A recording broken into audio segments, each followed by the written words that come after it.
RBI ने सरकार के लिए अपना खजाना खोल दिया है। दरअसल आरबीआई ने फाइनेंशियल ईयर 2025-26 के लिए सरकार को लगभग 2.87 लाख करोड़ रुपए के डिविडेंड देने के प्रस्ताव को मंजूरी दे दी है।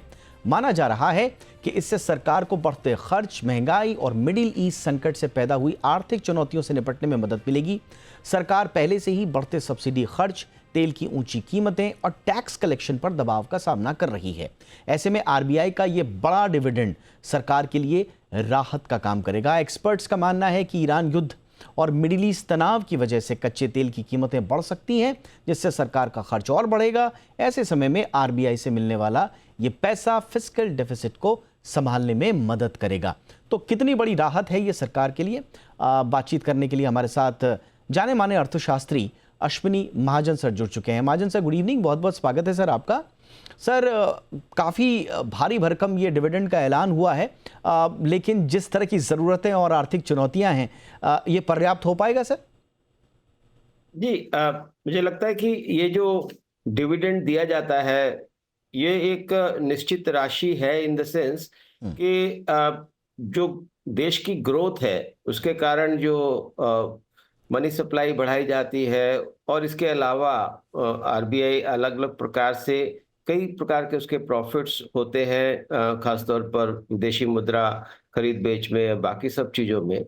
तो वो जो उसकी जो बचत है, वो सरकार का उसको उस पर अधिकार होता है, इसलिए ये समय समय पर हर साल ये डिविडेंड दिया जाता है। कई बार पिछले उस समय में कई लोगों ने इस पर ऑब्जेक्शन भी किया था, लेकिन पूरी दुनिया में यही स्थिति है। फेडरल रिजर्व तो लगभग सारा ही पैसा पूरे यूएस सरकार को देता है, बस थोड़ा बहुत अपने पास उसको रखना होता है। तो ये थोड़ी राशि रख करके बाकी जिसको हम अनडिस्ट्रीब्यूटेड प्रॉफिट बोलते हैं, वो बाकी रिजर्व बैंक देता है। मुझे लगता है कि इस समय इस बार जो 20,000 करोड़ रुपए का अतिरिक्त मिला है पिछले साल की तुलना में, ये एक बहुत बड़ा और खासतौर पर वर्तमान परिस्थितियों में जो यह बढ़ोतरी हुई है, क्योंकि इस समय आपने सही कहा कि सरकार दबाव में है। जो टैक्सेशन है उसमें भी जो खास इजाफा दिखाई नहीं दे रहा, और खासतौर पर जो खर्च है और महंगाई को काबू रखने के लिए। और मैं इस बारे में सरकार को बधाई भी देना चाहता हूं कि पूरी दुनिया में जिस प्रकार से तेल की कीमतों को बढ़ा करके वहां पर इन्फ्लेशन भारी मात्रा में बढ़ी और आम आदमी वहां परेशान हो रहा है, भारत में उस नाते से बहुत ही कम तेल में वृद्धि की है, तेल की कीमतों में। ये एक और ये जो प्रॉफिट अभी आया है, इससे एक बड़ा राहत भी मिलेगी और एक स्कोप भी होगा कि हम महंगाई को काबू में रख सकें। ये बहुत इस समय आपने जो कहा बहुत सही कहा है कि इस समय एक बहुत बड़ी राहत इसके साथ हमें मिली है। एब्सोल्युटली। देखिए, आपने भी जैसे बताया, इस सरप्लस सरकार के लिए दरअसल टैक्स के बाहर की आय है, यानी कि नॉन टैक्स रेवेन्यू है। मतलब कि सरकार को बिना नया टैक्स लगाए अतिरिक्त पैसा मिल जाता है। जो मैं आपसे कह रहा था सर कि फिस्कल डेफिसिट, जिसके लिए सरकार ने बड़े गंभीर कदम उठाए हैं, और न सिर्फ खुद के कदम उठाए हैं बल्कि आम जनता से भी अपील की है।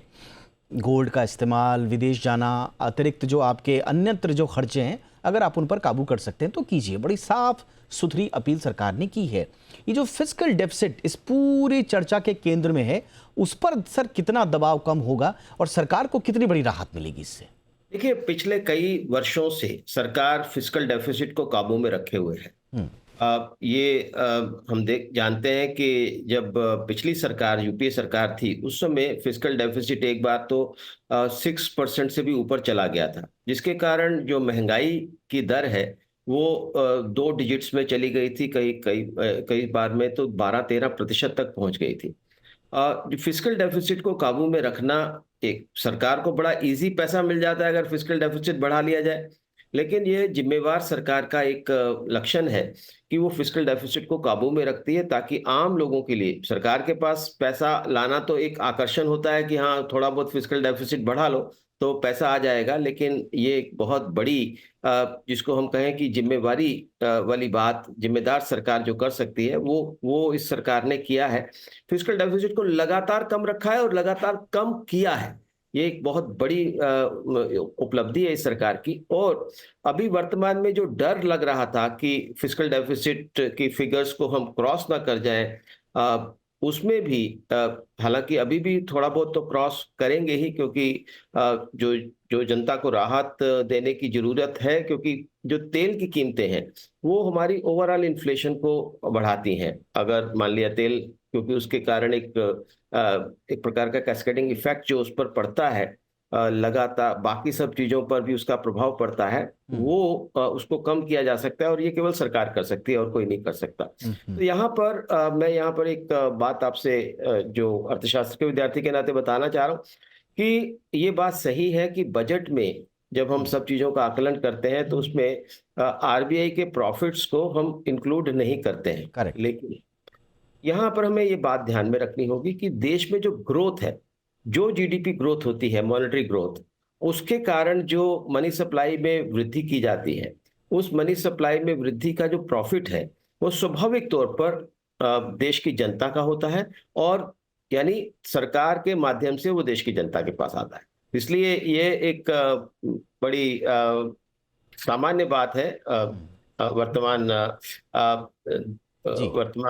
समय में, जी। कि इस प्रकार के जो प्रॉफिट्स हैं लगातार और भी बढ़ते जाएंगे। और हर साल मुझे लगता है कि हालांकि बजट में तो इसको शामिल नहीं किया जा सकता, लेकिन सरकार इसके नाते प्रावधान कर सकती है।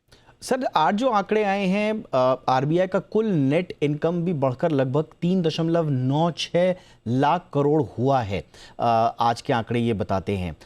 तो यानी कि ये लग रहा है कि आरबीआई की कमाई भी बढ़ी है। आरबीआई की मजबूत कमाई के संदेश हैं, संकेत हैं। मुद्रा भंडार से, बॉन्ड से, ब्याज आय से आरबीआई ने भी अच्छी कमाई की है। स्वाभाविक है, तभी वो सरकार को देने की स्थिति में आई है। लेकिन आपको लगता है सर कि जिस तरह की आगे की परिस्थितियां हैं, आरबीआई के लिए भी कुछ चुनौतियां होंगी कमाई के मोर्चे पर सर?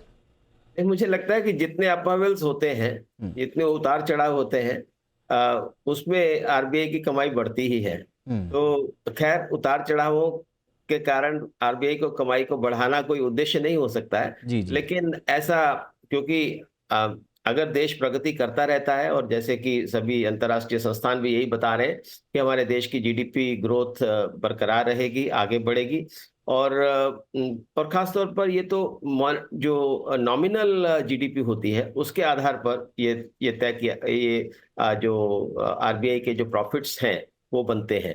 तो इसलिए आगे चल करके ऐसी कुछ चुनौती उनौती तो नहीं है। लेकिन मैं ये यहाँ आपको माध्यम से बताना चाह रहा हूँ कि हमें ये प्रॉफिट्स लगातार मिलते रहेंगे, और इसलिए इन इन प्रॉफिट्स का खास तौर पर जनता के कल्याण के लिए, आज तो हमें स्थिति ऐसी बनी है कि हमें महंगाई को काबू में रखना है। हालांकि प्रधानमंत्री जी की अपील है कि आप तेल की उपयोग कम करिए, बाकी सब चीजों पर जो विदेशी मुद्रा जा रही है उसको रोकने का प्रयास करना चाहिए।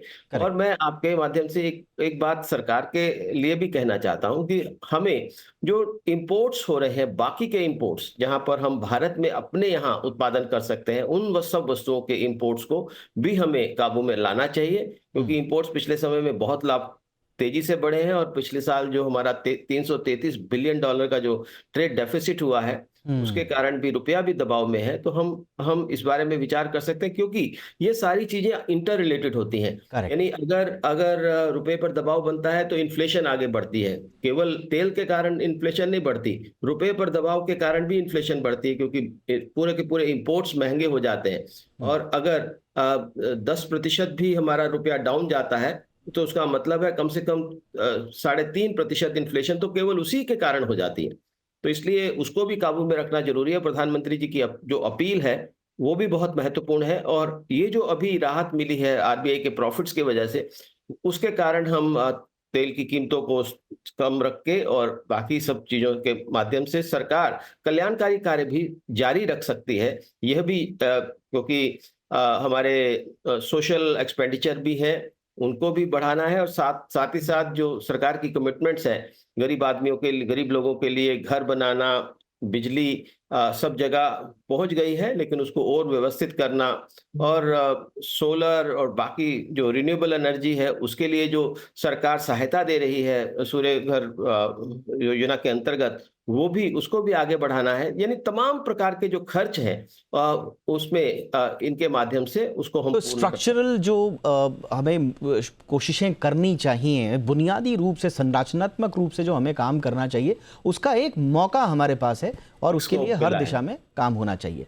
सर, क्योंकि आपने फिस्कल डेफिसिट पर दबाव और इंपोर्ट पर जो हमारी डिपेंडेंसी है उसका जिक्र किया, जी बिजनेस ने भी एक मुहिम चलाई है और मैं चाहूँगा इस पर आपका भी रिएक्शन मिले।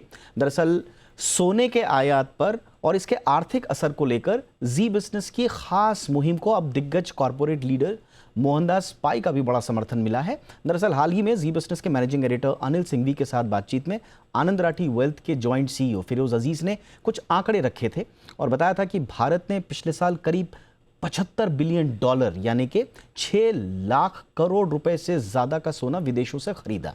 ये बहुत बड़ी रकम है जो देश से बाहर जा रही है और इससे व्यापार घाटे पर प्रेशर बढ़ता है। फिरोज ने एक शानदार सुझाव यह भी दिया था कि अगर भारतीय परिवार अपने पास रखे सोने का सिर्फ 1% हिस्सा भी बाजार में निकाल दे तो देश में सोना आयात करने की जरूरत बहुत हद तक कम हो जाएगी और इससे वेल्थ क्रिएशन और राष्ट्र निर्माण दोनों साथ साथ चलेंगे। जी बिजनेस के मैनेजिंग एडिटर अनिल सिंघवी हमेशा से इस तरह के मुहिम का समर्थन भी करते रहे हैं और अपनी तरफ से वो इस तरह के सुझाव भी देते रहे हैं और इस चर्चा ये जो हुई है इसका समर्थन करते हुए मोहनदास पाई ने इसको रीपोस्ट भी किया है और वित्त मंत्री से एक अपील भी की है। उन्होंने कहा है कि सरकार को रेजिडेंट भारतीयों के लिए सोने की बिक्री पर 1 साल के लिए कैपिटल गेन्स टैक्स पूरी तरह से माफ कर देना चाहिए। पाई का मानना है कि टैक्स हटने से लोग अपना सोना बेचने के लिए प्रोत्साहित होंगे और जब घरों में रखा हुआ सोना बाजार में आएगा तो विदेशी सोने की डिमांड घटेगी, डॉलर की बचत होगी और देश की अर्थव्यवस्था मजबूत होगी। यानी जी बिजनेस पर होने वाली चर्चाओं और चैनल पर आने वाले सुझावों को देश के दिग्गज बड़े ध्यान से सुनते हैं, गंभीरता से लेते हैं, बल्कि सरकार के सामने पॉलिसी बनाने की वकालत भी करते हैं। मैं अश्विनी सर के पास आऊंगा इस पर चर्चा के लिए, लेकिन पहले आप इस चर्चा का अंश सुन लीजिए जिसको पाई साहब ने रिपोस्ट किया है। गोल्ड पे अब चूंकि सरकार ने अपील की कि भाई मत खरीदो। अब आप तो एसेट एलोकेशन के हिसाब से हमेशा कहते भी कि थोड़ा पैसा गोल्ड में होना चाहिए, थोड़ा होना चाहिए। तो अब इस सिचुएशन में जहाँ एक और भाई कंट्री का इंटरेस्ट भी देखना है तो गोल्ड में नया एलोकेशन नहीं करना, तो क्या कोई और तरीका है कि गोल्ड के बजाय पैसा कहीं और बना लें? ऐसा हम अगले 1 महीने में हर क्लाइंट से एक विनती करने वाले हैं, 100 ग्राम गोल्ड बार या जो बेचना है बेच। अच्छा बेचिए, देश के काम। जी सर, बेचिए, बेचने की राय देंगे। खरीदना तो है ही नहीं, जो है उसको भी बेचिए थोड़ा। बिल्कुल बेचें, क्योंकि इंडिया में 4 करोड़ मतलब इंसान को समझने में 10 मिनट लगते हैं। 4 करोड़ 4 करोड़ का गोल्ड है और हमारी मुसीबत सिर्फ 1% की है। मोदी जी सिर्फ 1% के लिए परेशान है। करेक्ट। उनकी जो लास्ट ईयर $75 बिलियन की हमने गोल्ड इंपोर्ट कर लिया। इतनी दुख की बात है। $35 बिलियन था, फिर 45 हुआ, फिर 55 हुआ, फिर 75 हुआ। अगर इंडिया के हर भारतीय नागरिक ने 1% गोल्ड बेच दिया देश के नाम पे तो गोल्ड इंपोर्ट 0 हो जाएगी इस साल। मैंने अपनी माँ से बात की 150 ग्राम, माँ ने कहा कि हाँ देश के लिए 150 ग्राम बेचना है तो छोड़ दे, क्या भाव जाएगा फर्क नहीं पड़ता। क्या बात? 150 ग्राम बिकवा दिया। एकमात्र कंपनी आनंद राठी अगर 1% प्रॉब्लम सॉल्व कर सकते हैं, बैंक अगर लॉकर ना देना बंद कर दे गोल्ड स्टोरेज के लिए, एएमसीज ईटीएफ में पैसा एक्सेप्ट करना बंद कर दें, तो भाई मेरा ये मानना है कि हमें देश में काम आना चाहिए। देखो मैं सिर्फ पिक्चरों में जब होता है नेशनल एंथम खड़ा होता हूँ, वो भी देशभक्ति है, पर उससे सिर्फ नहीं होता, हमें मौका ढूंढना पड़ता है देशभक्ति करने का और इससे अच्छा सबका विन है। तो मैं तो 2,500-4 हजार करोड़ का गोल्ड तो बिकवा के रहूंगा, ये मैंने ठान लिया। वंडरफुल वंडरफुल, क्या बात है यार। मतलब सर आपके लिए स्टैंडिंग ओवेशन है। क्या बात सर, अनिल सर शर्मिंदा कर रहे हैं। नहीं अरे ये सर ये सोचना ये करना छोटी बात नहीं है, बहुत बड़ी बात है।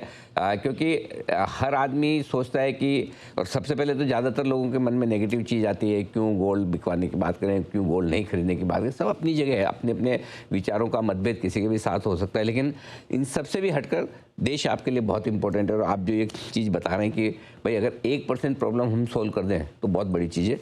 वंडरफुल सर, मज़ा आ गया। तो राष्ट्र निर्माण से जुड़ने का ये अनोखा तरीका और इस पूरी चर्चा में जो भाव समाहित है उसको अब दिग्गजों का सपोर्ट भी मिल रहा है। अश्विनी सर, मोहनदास पाई साहब ने बाकायदा सुझाव दिया है कि 1 साल के लिए टैक्स हटा दीजिए, अब लोग पुराना सोना बेचने के लिए प्रोत्साहित होंगे, यानी कि सरकार का जो गोल्ड मोनेटाइजेशन का जो मकसद है वो और तेज हो सकता है। इस बात से सहमत हैं सर आप, जो पाई साहब कह रहे हैं?